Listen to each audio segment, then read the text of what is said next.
Hey guys, welcome back to another video. We're here with Sword for Hire. I think it's just called Sword for Hire. I immediately forgot what it was, even after I just started the mission. So yeah, we were. I believe the one we were previously on. We were currently in the Blue Frog Tavern. We went to the catacombs, dealt with some would-be thieves, took out a hobgoblin assassin, and now we are here. This one is Sword. I believe Sword for Hire is the title. So yeah, let's continue on with the story. The sun is shining, the birds are singing, and for once the Blue Frog Tavern is quiet enough that you can hear yourself think, without the usual huge crowd throwing drinks and food everywhere. It's almost cozy. Quartz keeps the place in surprisingly good shape. As if summoned by your thoughts, Quartz ducks out from behind the bar and approaches you. Morning, Sleeping Beauty. Why did I do like a... Alright. Oh no, I remember his voice now. Morning, Sleeping Beauty, he says. I don't know why I did like a Australian accent there. You'll never get used to his gravelly voice. Hope you slept well, because I need you on your feet. It's early. Too early. Some might say for adventuring, but of course, Quartz doesn't care about that. As a rule, rock demons only care about themselves. And alcohol. Quartz folds his stubby arms across his chest. My idiot cousin went to the old outpost south of here. He was drunk, same as usual, and thought he could take the outpost all by himself. Quartz snorts. Idiot. Oh my god. I can hear my brother slamming the fucking table, playing Fortnite. I'm sitting here fucking... It's okay. He fixes his eyes on yours. You need to go bring him back. He's probably lost somewhere in the outpost dungeon. Quartz turns to go, then pauses and turns back. And if you see a big sphere surrounded by metal rings, leave it alone. Quartz turns on his heel and strides away before you can ask any questions. He opens the door to the basement and waves you over. Igneous is probably just passed out somewhere in there, he says as you're about to begin the descent. But I don't know what's in the outpost. Been given in a wide berth ever since the fall of the Empire. That's why I'm sending you. Besides, I've got to watch the tavern. Quartz twists the spigot. Quartz twists the spigot of the last keg in his cellar, and the front of the keg swings back to reveal a staircase down the catacombs. There's a path straight to the outpost, he says. I can take you there, but then you're on your own. Wait, I'm sorry. Why did I read that normally? I can take you there, but then you're on your own. The rock demon is true to his word. He leads you through the catacombs to a rusted old door and immediately turns to go. You are left to face the unknown alone. Damn, he was really useful in the other adventure. He increased all of your stats except for your con by 10. Well, I mean, if you watched the episode. Hopefully you did. The door opened into a wide cavern. The door is fairly well crafted, but what lies beyond it is much less skillfully made. The steps downwards are rough hewn into the slope of the cave wall. The rest of the room has been left in its natural state. That is to say, it's just a cave. But you've come this far. The cavern looks empty enough. May as well press on and look for Igneous. Igneous? Okay. Quartz, Igneous, sure. Man, I will never get tired of this pen work. The pen work is amazing. How this is done. It's a little crude, but don't get me wrong, I like it. As an artist, I can really appreciate all the craft, the lining. I like it. Also, the use of markers. I can see there. Anyways. There are torches of handcrafted in the pillars that have been roughly carved to look like columns, but otherwise you might as well be exploring a natural cave. The dungeon is dark and silent as any untouched cave. Your footsteps echo eerily off the uneven surface of the stalactites and boulders, and then suddenly the ground gives way underneath your feet. You tumble headlong into a gaping pit. It's a long way down, but you finally reach the bottom. You land hard on top of a scattered bones and some less and some less dissected remains that you studiously avoid thinking about. At first, you think you're alone, then you notice beady red eyes watching you from across the pit. Get to your feet. The red eyes watch as you clumsily pick up yourself. By the time you're steady on 2 feet again, your eyes have adjusted enough to make out the creature's shape. It's a rock demon. This must be Igneous, Quartz's cousin. What would Igneous sound like? You must be the rescue party, He says. great work falling in here. Quartz sure knows how to pick 'em. Scar Edgington is a very defensive guy. You point out that Igneous fell for the same trap you did, and still hasn't escaped. He's not pleased by this observation. Are you just going to point out how stuck we are, or do you actually have a plan? He snaps and crosses his arms. Come up with a plan. I'll just come up with a plan. Oh, that's awesome. That's so well done. That cave. So good. You look around the pit, trying hard to seem composed, even though you just fell at least 4 stories. 4? Oh my god! Another con went down. Jesus. Aside from the remains scattered across the floor, there is very little of note. The stone walls must have been smoothed by constant weathering, which would make climbing next to impossible. You can see why Iggy, hasn't been able to escape. Iggy? All right, Iggy. I guess we're gonna call him Iggy now. Then you spot it, a dip in the stone about a dozen feet up. Look closer. You squint hard, and yes, the dip goes deeper into the wall than it seems at first glance. It's a long shot, but it's possible that the tunnel leads somewhere. But you won't be able to get up there, not alone. Not even by standing on Igneous' shoulders. He's much too short to give you any significant boost. If you could maybe get him up there first, though, maybe you could lower the rope. You tell Iggy that you want to throw him up there on the ledge, and he starts laughing hysterically. When you didn't even crack a smile in response, he sobers. Wait, you're serious? He asks, frowning. No way! Let's insist. Iggy stares at you hard. When you refuse to cave, he exhales heavily and sets his jaw. Fine, He bites out. but only because I'm sick of this pit.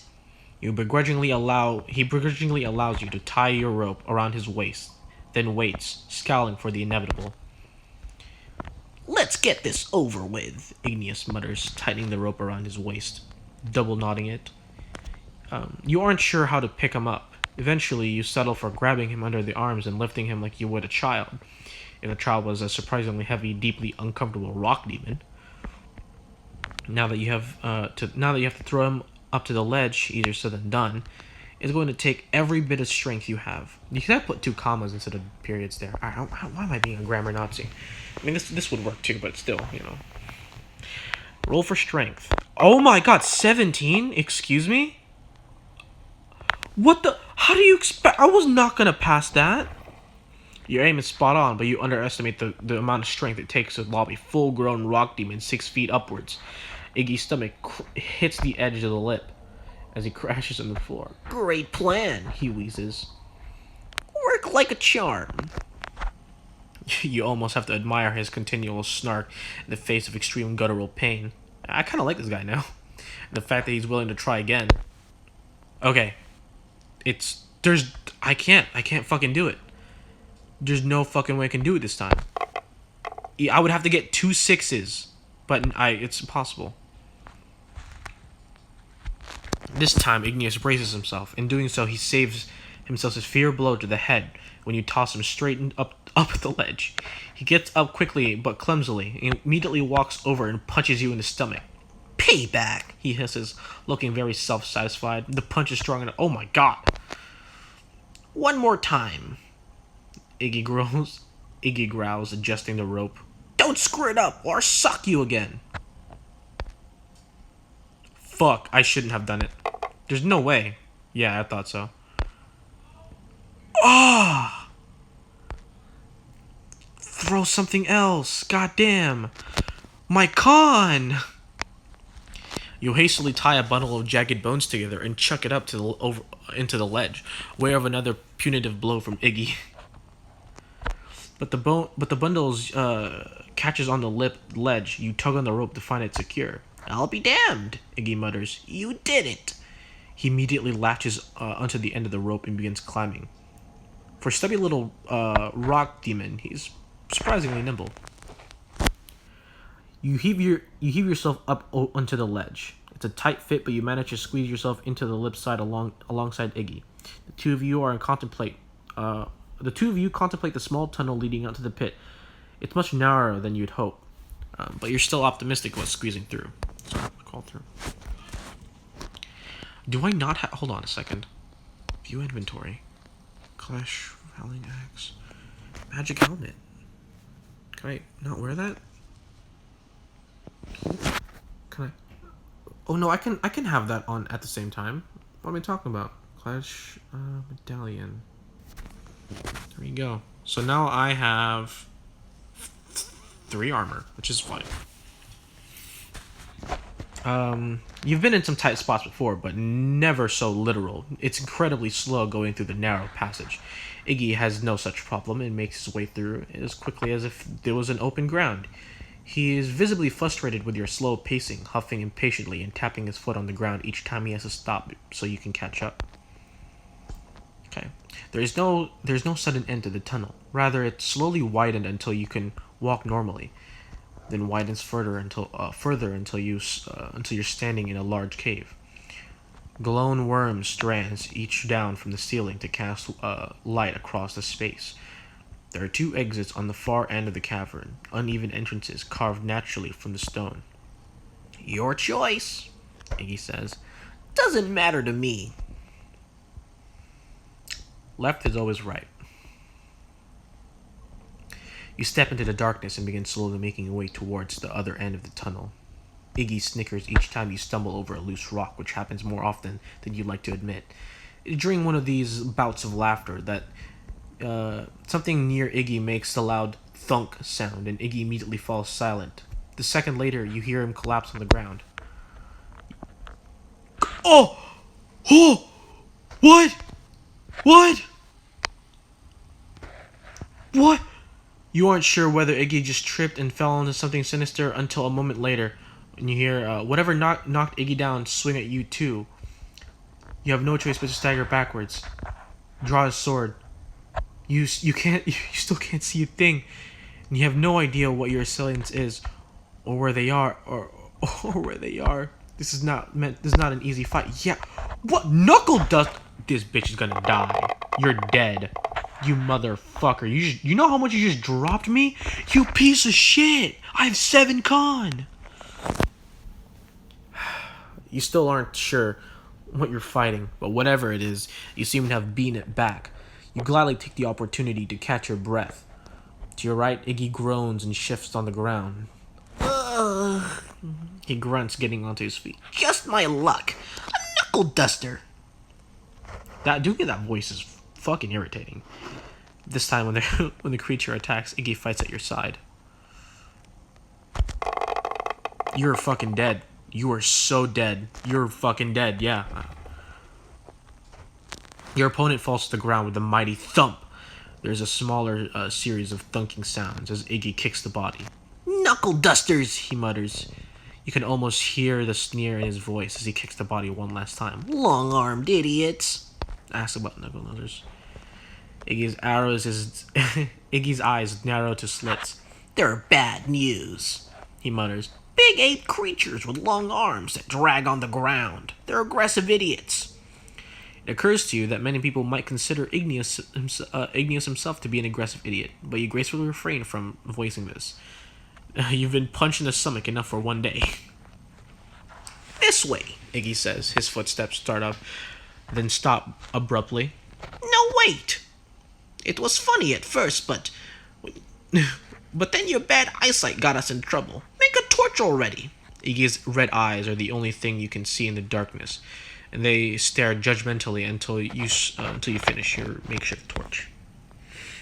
The first time you've seen Iggy in full light, he looks incredibly similar to his cousin. Still, there's a small differences you can spot if you really look. Wider ears, shorter beak, his eyes are a little brighter. Iggy catches you staring and scowls. Paint a picture. It'll last longer, he snaps. Now get a move on. Stone staircase leads down from the door, and you just barely manage to avoid tumbling down its length. It leads down to a wider, uneven hallway. Your torch casts orange light across the craggy walls. The stone is smooth, enough to glow slightly in the light places, and the shadows shift and slither across the walls as you walk. A dripping noise draws your attention forward.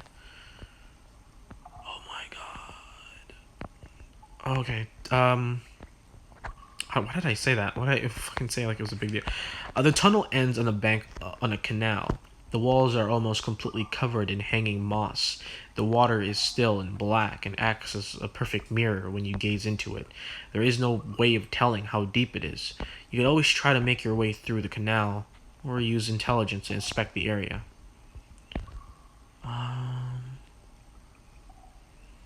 Roll for intelligence, I guess. Let's see if we get lucky. Nope. Once can't find anything else to use, just rocks and moss. Let's try to wade through it.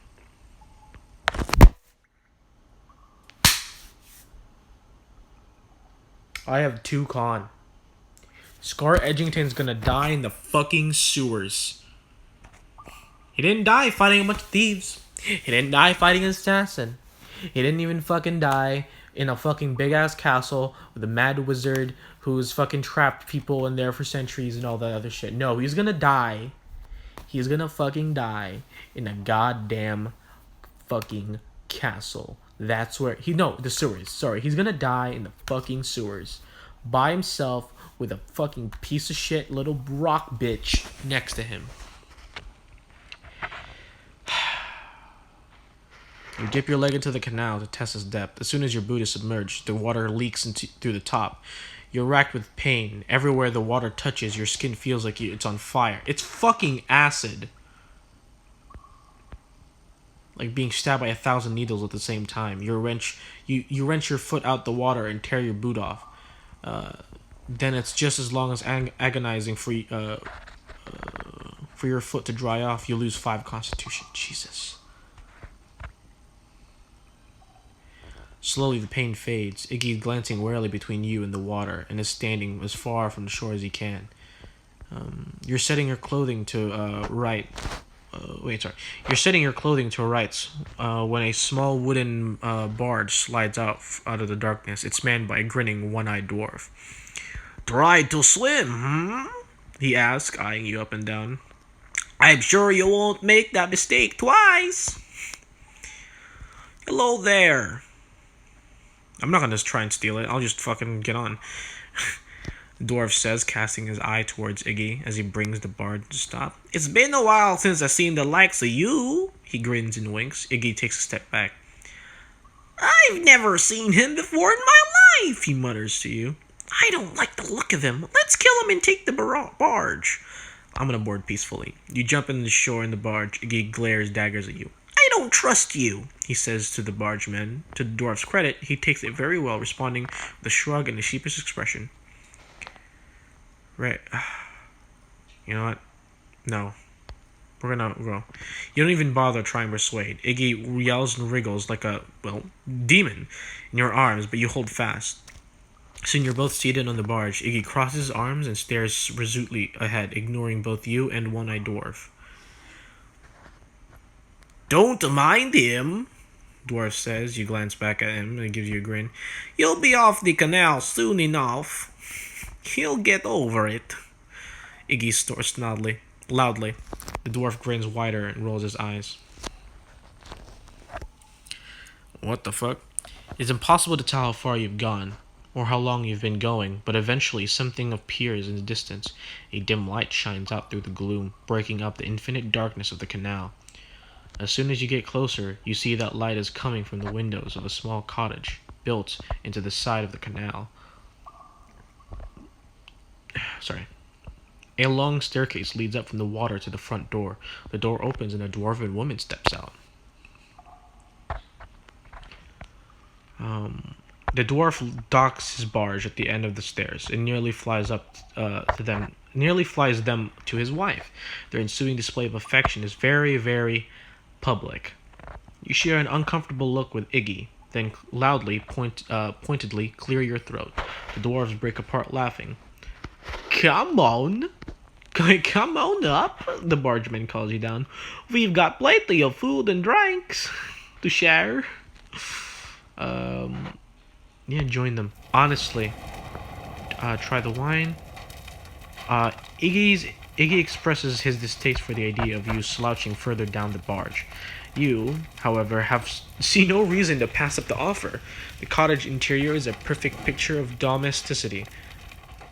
Everywhere you look, you see evidence of a life well shared. How would I do her voice? Would you like anything to drink? I don't know. It kind of reminds me of what was it? What's his name? It kind of reminds me of iDubbbz. I don't know. The bargeman wife asks. She motions for you to sit down. We've got wine, tea, even plain milk if you prefer. I'll take the milk, actually. Yes. Yes. Give me that con. Give me that fucking con, bitch.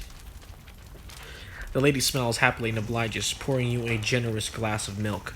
The bargeman settles into a chair beside you with his own steaming mug of tea. Something to warm us up for the road, he says, lifting his mug in a toast. You raise your glass in response and take a swig. The milk is cool and soothing on your throat, and the feeling spreads across your body, giving you a 3-point boost to constitution and strength. Strength, too, sweet. The bargeman's wife bids you a fond farewell and bids her husband much, much fonder farewell. Again, you have to clear your throat to get them to separate. And again, they laugh before breaking apart. Iggy scowls at you as you sit back. Have fun. He sneers. You glance back at the bargeman and exchange an eye roll with him. Alright. The three of you fall into a pleasant enough silence for a few minutes. Then a low humming noise reaches your ears. It echoes lowly through the tunnel, seemingly to come from out of everywhere and nowhere at once. Keep it lit or I'm gonna put the torch out. You douse the torch in the dark water of the canal, despite Iggy's protest. Buzzing noise grows in volume until all you can hear, tiny wings and leg brush against your face. No matter how hard you swat the air around you, you can barely breathe through the swarm. The stench is unbearable, but it clears away with the insects. There's a low rustling beside you, and your torch flares back up to life. The bargeman leans back, satisfied. The bodies of a few tiny insects still smolder on the torch's head. Safe travels, the bargeman says kindly and waves goodbye as you and Iggy disembark. Iggy spits at the barge as it departs, but the one-eyed dwarf only laughs and rows on. The tunnel leading away from the canal, twisted and uneven, your torch casts an orange light across the craggy walls. You're almost in a crossroad when Iggy stops suddenly and grabs your leg, too. He looks up and holds a finger at his lips, frantically flaps his hand at the torch. Put out my torch. You take his hand, waving torch, and hurry to do so. As the light fades, Iggy flans himself to the wall and camouflages and blends in. Try to blend in too. Oh shit. You follow Iggy's example and flatten yourself against the wall as best as you can. You may not have this natural camouflage, but you do have the cover of darkness. You hear footsteps now. They're close and getting closer. I have really good luck. Yeah. Continue. The trio of red priests head around the corner, each brandishing a long, dark staff covered in glowing runes. You're not very, very glad you managed to avoid their notice. Oh, you're very, very glad, sorry. Iggy peels away from the rock, and you follow suit. The rock demon's eyes you up and down. Not bad, he says. Now, which way? We got fucked when we went left, so we're gonna go right.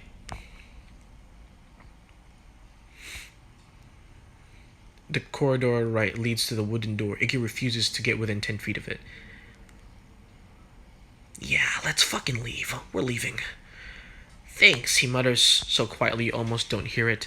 He doesn't say anything else, and you're at the other end of the corridor before you can come up with a good response. The left corridor ends at a dark, ragged curtain. You glance at Iggy. All he offers is a shrug. You approach slowly and suddenly aside the curtain. There is no monster waiting behind the curtain. Nothing at all, except for a wall with a small alcove set in it. Something in the alcove glints, catching your eye. You walk closer and able to make out the shape of a smooth red stone in the back wall. The torch also illuminates a stone butt on the wall next to the alcove. Touch the stone.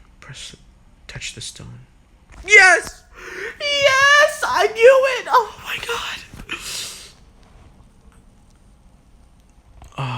Finally, dude. Oh my god. I really wanted my con back. I'm so fucking glad. You touch the stone, but barely graze it with your fingertips. But that's all it takes. The stone lights up from within, glowing brighter and brighter until the whole corridor is bathed with an orange-red light. Your fingertips blaze with a sudden heat as you dip them in fire. You rip your hand away and the light fades. Only then you notice you feel good. Really good, actually. 15 points. Can I touch the stone again? I'm not going to touch it again. I'm just going to press the button. I feel like if I touch it again, it's going to be like, alright, take fucking away. I'm not risking that shit. Not right now. I can't do that right now. Press the button. Nothing happens at first, but then there's a load of groaning. And the panel on the floor to your right swings down. You look down into the darkness. There's a staircase leading down. That much is clear, but you can't see past the first few steps. There's a dim light at the bottom, but it could be anywhere from a few feet away to a few miles. For all you know, start walking. The staircase goes down for what seems to be forever, but finally the warm glow at its end expands to fill your vision, and you step out into a wild landscape of hills and mountains and trees. The longer you look, the more you start to notice patterns in the landscape, the orderly way certain hills roll into each other, and the almost geometrically arrangement of flowers in the grass. If you didn't know any better, you'd think this was a garden. Oh boy. Iggy goes very, very still beside you. You follow his wide-eyed gaze into one of the mountains in the distance. As you watch, a giant green man steps out from behind the mountain range.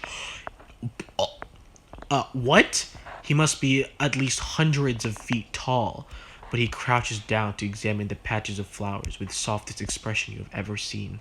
Then he looks up at locks eyes with you, an expression clouds and his expression clouds in half a heartbeat. He's on his feet and advancing. Ego starts fidgeting, practically vibrating with energy as he tries to get your attention. Your mind whirls with possibilities. You could stand your ground, try to fight the giant, or you could use the precious few seconds you have left to come up with a plan. Have one. Stand and fight. You brace yourself as there isn't much you can do.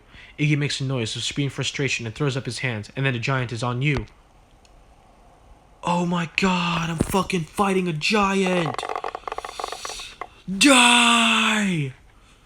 Die! Fucking die!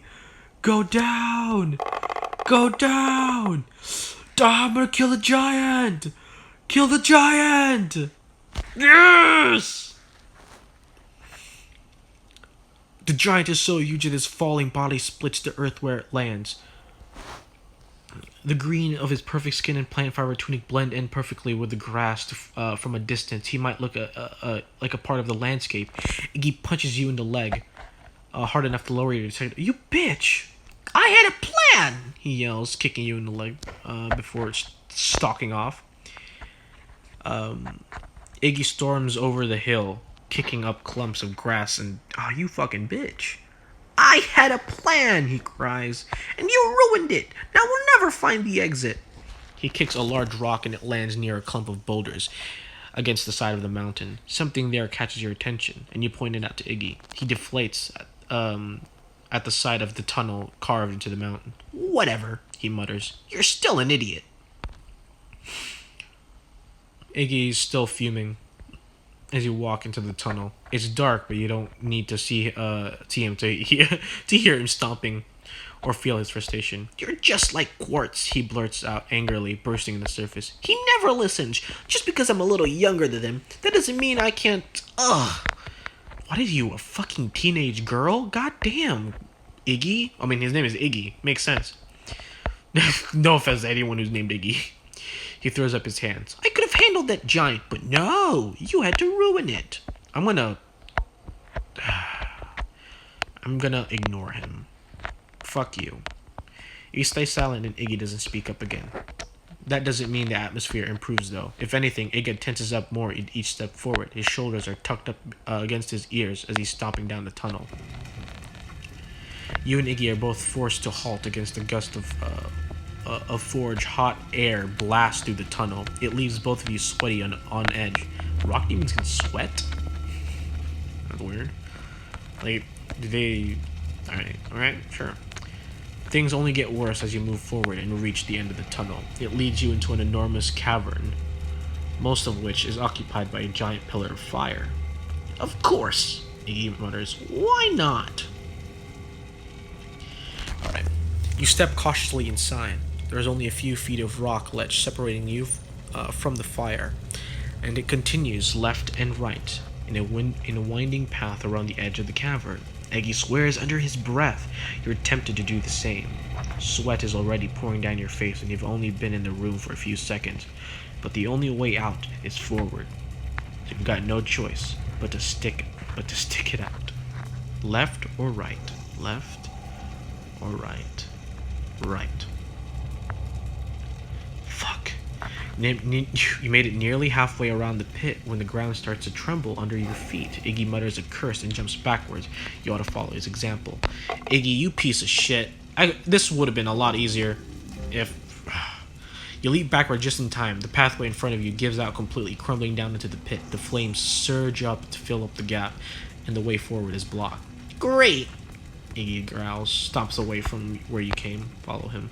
Iggy doesn't say a word on your way back. Take the left path. To take the left path. But his body language and dark looks, he keeps darting your way.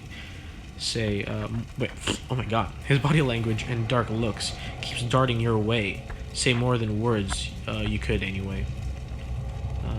That was really weird. They're missing a lot of commas there. You wonder if he would have preferred it if you had fallen into the pit after all. I'm really bad at Constitution. Actually, no, Constitution is one of my good scores, right? Yeah, it's Con and Dex are my good scores. Yeah, Con and Dex are my good scores. Cool. The ledge narrows as you move forward, shrinking down until it's barely wide enough to walk on. There is no buffer between you and the column of fire. The heat is unbearable, making you dizzy. Oh, you keep hoping it'll widen again, but it doesn't, and the heat is making you dizzy. I can do this. Yes! Roll again, boys! Yeah! Roll again, boys! Yeah!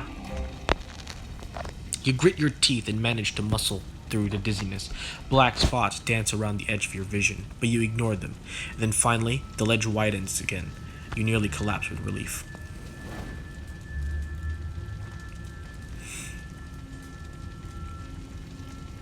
The end is in sight now. You can see a large opening in the wall cavern that definitely isn't one you entered through. The only thing standing between you and the exit is a huge gap. Jump across! Okay, you back up and get a running start. Iggy gives you a skeptical look but says nothing. You take a deep breath and run towards the gap. Alright, cool. I have really good decks. Continue. I leap. You almost don't clear the gap. Your shins hit the side of the ledge, but the rest of your body sprawls across the solid ground. You're victorious, bruised, ungainly, and unslightly embarrassed, but victorious. Something lands hard on your back, knocking the wind out of you completely. You glance over your shoulder and trying to catch your breath. Oops, Iggy says, sitting on your back and not looking very sorry at all. Oh my god, you're a fucking prick, dude. The exit leads into darkness, or at least the tunnel it leads is too dark to see in after the fire. Right. Okay. Sorry. I'm gonna read that again. Jesus. The exit leads into darkness, or at least the tunnel it leads to is too dark to see after the fire-bright cavern you just left. There we go. The air starts to take on a musty smell. It's the scent of old books and leather, and lots of dust. The one thing it definitely doesn't smell like is fresh air. You cast a suspicious glance at Iggy, but keep walking. We are just like, we don't trust each other at all. You're around a corner and suddenly standing in a room. It's perfectly average, neither big nor small, messy nor clean, empty nor crowded. Nothing about it stands out. Nothing but the giant armillary sphere in the center of the room, and the wizard standing next to it. He lifts one manicured eyebrow at your sudden entrance. Well, the wizard says, after an awkward pause, I'll admit I was expecting a few of those silly red priests, but this is much more interesting. He lays his hand on the outer ring of the sphere, and Iggy bristles. Prior, he mutters. I know. What is this? Oh, this is Iggy saying this. Is this Iggy? He says, something as usual. He'll try and trick you. Alright, yeah, it is Iggy. Prior, skulking around as usual. He'll try and trick you. Don't listen to him. Ask Prior what he means. Prior smiles at your question. I'm here for the same reason as that little demon, he says blithely, to activate the sphere. He cocks his head to the left and looks over at you. But you didn't know that, did you? Shut up, Iggy snaps. You're not going to turn us on each other. Give it up. Ask Iggy where we are. We're getting out of here. Iggy says insistently.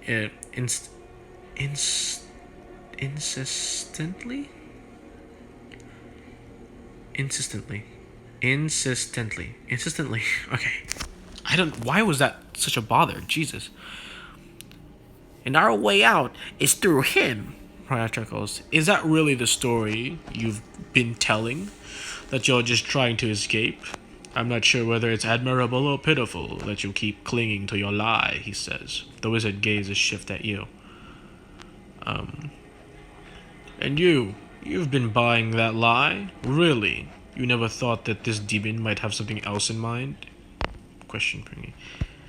Iggy squirms like a fly caught in a spider's web. I just want to restore Theranos to what it used to be.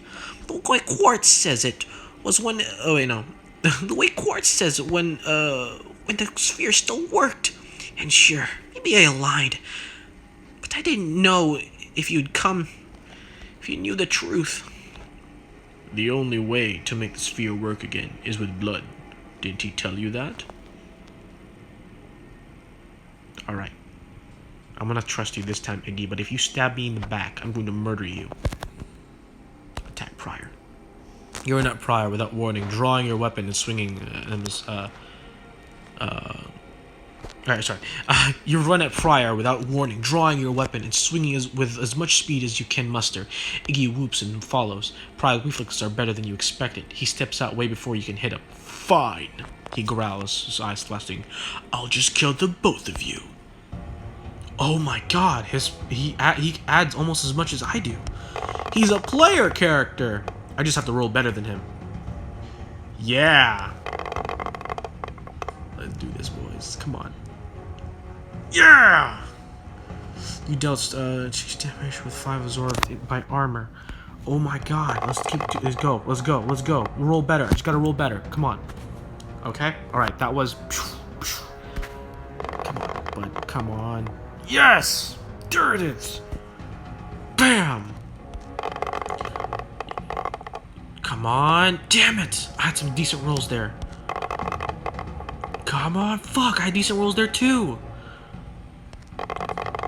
This guy's hard to fight.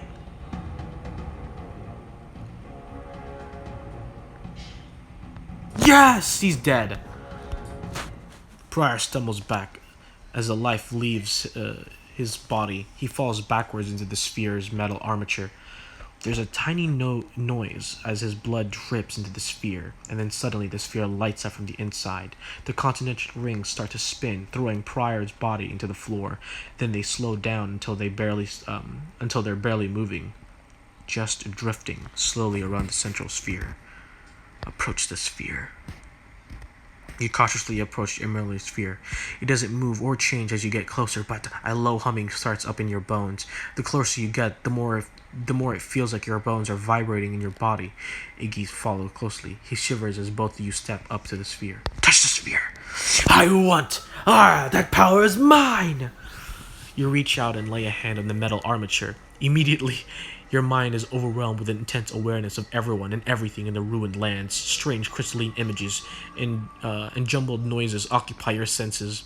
You can see the Blue Frog Inn Tavern, the winding labyrinth that stretches between here and there. It's nearly impossible to pull away, but you do. The images and sound fade away, and you come back to yourself. Iggy stares up at you with wide eyes. It worked? He says, glancing from you to the sphere and back again. What did you see? There's nothing you could say that would accurately convey what you saw. So, you say nothing. Iggy seems to understand the wordless expression, though he stares at the sphere, slowly reaching out to touch it. The moment Iggy's hand touches the sphere outer ring, the room bursts into color and light. The ring spins feverishly under his hand. In the central sphere shift hues so quickly you can barely keep up. The air is so magically charged with tiny sparks that flicker between your fingers. They're all over Iggy, dancing across his skin. He stands perfectly still despite it all. And finally, he lets go. The sphere dims again. Iggy just stands there for a few seconds blinking, shaking his head a few times. Then he looks up at you. We need to get back to Quartz, he says. A smile spreads slowly across his face. He claps both his hands into the sphere, and there's a loud rumbling noise that lights up again. A rock wall grows out from the floor to block the exiting doorway, and the tunnel opens up far on the wall. Iggy lets go of the sphere as soon as the rumbling stops. Did this dude just turn into an earthbender? Iggy leads you to the jaunty stroll. What the fuck? Okay. Iggy leads you to a jaunty stroll down the length of the tunnel. To your surprise, it leads right back to the Blue Frog Tavern cellar in Quartz is waiting for you. Iggy looks extreme. Oh, for fuck. Okay, hold on. There we go. Blue Frog Tavern cellar in Quartz is there waiting for you. Iggy looks extremely pleased with himself. Quartz looks less pleased. I can't believe you, Quartz snaps, and a little of his spring goes out of Iggy's step. And you! He levels with you with an impressive glare. You were supposed to bring him back, not tag along! I lied, Iggy says quickly. Quartz makes an affronted noise, but Iggy keeps talking. I said I knew the way out. And you led us to the sphere instead. But it worked. Hold on, actually. Oh. But it worked. I made a tunnel leading straight here. The sphere works. Quartz looks like he wants to keep arguing, but then all the fight goes out of him. What's done is done, he says finally. He looks up at you. I'll give you the ward I promised. After I talk to Igneous. He waves you off. Leave. A lot of changes. A lot of changes over the next week. Iggy is a constant presence of the tavern, strutting around like he owns the place, which he more or less does now. Quartz spends most of his time with the sphere rearranging the ruined lands. As for the lands themselves, they steadily start looking less and less ruined. Hills rolled up across the empty plain. The trees sprout up to cover the spaces between them. Oh, sweet! Blue Frog Rising. When you finally leave, is your reward and promise of a lifetime of free room and board at the Blue Tavern Inn. The no longer ruined lands stretch for miles in every direction, lush green and dew. It's time to start walking. Wow, that was another quite intense story. Not gonna lie to you guys. But yeah, if you guys enjoyed the story, hopefully you did, Feel free to like, subscribe. But yeah, you guys liked it. See ya.